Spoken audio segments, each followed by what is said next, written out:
Hey, what's going on? It's Bill Burr. How are ya? Holy shit. I'll tell you one thing, okay?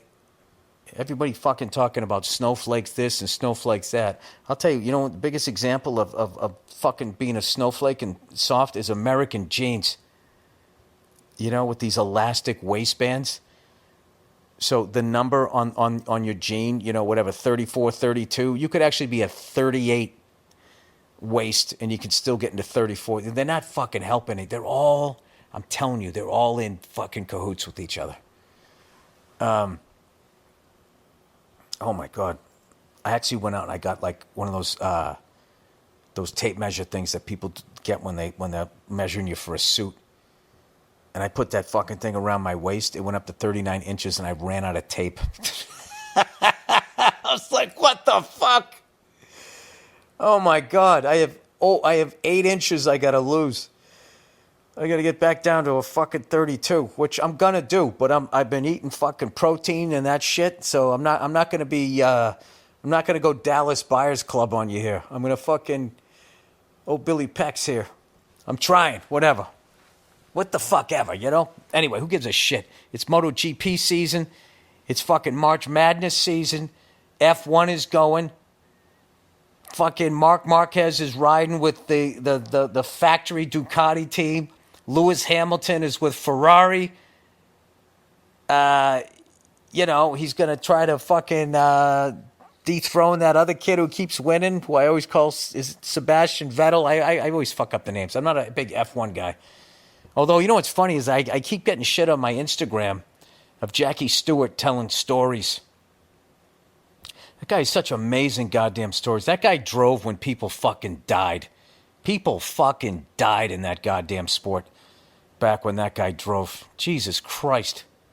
They used to drive these race cars. They look like that shit the kids would make in, remember Cub Scouts? Is that still legal? Was there enough kids that got molested? Well, I guess the Catholic Church is still legal. If that's still legal, you still got to have scouting, right? Jesus fucking Christ. I'll tell you, it was a wild time when I was growing up, man. There was just creepers the church, scouting, paper route, martial arts, Little League baseball, Pop Warner football. I mean, they were behind the tree in the park. It's funny because sometimes I think, like, because of social media and all of this shit out there, that, like, it's so, like, it's almost like kind of like the amount of people that are now, like, smoking weed or eating gummies or anything like that. It's off the fucking chain now because it's legal. Before it was legal, I mean, you had to have a guy. You had to know somebody. Sometimes it wasn't consistent or whatever, so it was a fucking pain in the ass. And now it's legal. Everybody fucking does it. So I kind of thought, like, pedophiles and all that. I felt like it feels like there's more today because of, like, social media and all of that type of shit.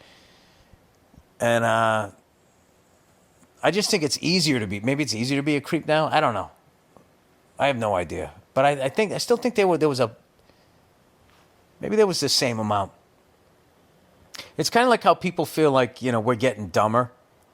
Yeah, we're not. We're not getting dumber. If you go back, just watch vintage newsreels where they go out and they talk to people in the street and they get their ideas on shit, and you'd be surprised. I mean, there's some people that are more eloquent than people today, but people at least have more of a worldview. At least a national view with the fucking internet. Because back in the day, you lived in your hometown. That's what the fuck you knew. You knew that, the local news, and the local sports team. That was it. Like when I moved to New York City, I remember in the mid-'90s, one of my buddies from back home he goes, where do you live? And I told him I was living on, what the fuck was I, 97th and Lexington. And he was like, dude, what's with all the fucking numbers down there? What's with the, like, clueless. Like, I had no idea. Like, when I thought of New York City, it was Empire State Building, taxi cabs, Frank Sinatra. And there was a couple of big concerts in Central Park. That's all I knew. And obviously the sports teams, but I didn't know I couldn't name the boroughs. I'd heard of them, but if you asked me to name all of them, I couldn't have done that. I would have missed Manhattan, and I would have missed Staten Island, because they just called it New York City. But you heard enough about Brooklyn and the Bronx, because a Welcome Back Kotter was in Brooklyn, and then fucking Robert Redford did that movie Fort Apache, The Bronx. So I knew of those, and that was it. Because I saw a news clip recently, and it was about the busing riots and all that in Boston. And they were talking to people in the street. Jesus Christ. You want to talk fucking meatheads. Fucking meatheads. That was one of the dumbest ideas in the history of Massachusetts. That they took a place that racist and they were like, you know what I think would be a good idea? You know all these people that fucking hate each other up there and they don't get along? Well, what if we just mixed them all up? What if we forced them to interact with each other without, any sort of social lubricant beforehand? Let's just fucking throw them all together and see what the fuck happens. For you younger people, spoiler alert, it didn't work out. It didn't go so well. It was fucking insane. Yeah, that was, that's one of those stupid liberal ideas. Like, well, what if we just put them all together and then they just fucking interact and then it fucking all work? Is that, you're just going to do that? You're not going to, there's going to be no education, no sort of ease in the things. You're just going to put them together, huh? That's what you're going to do? All right. Would you just watch Trading Places?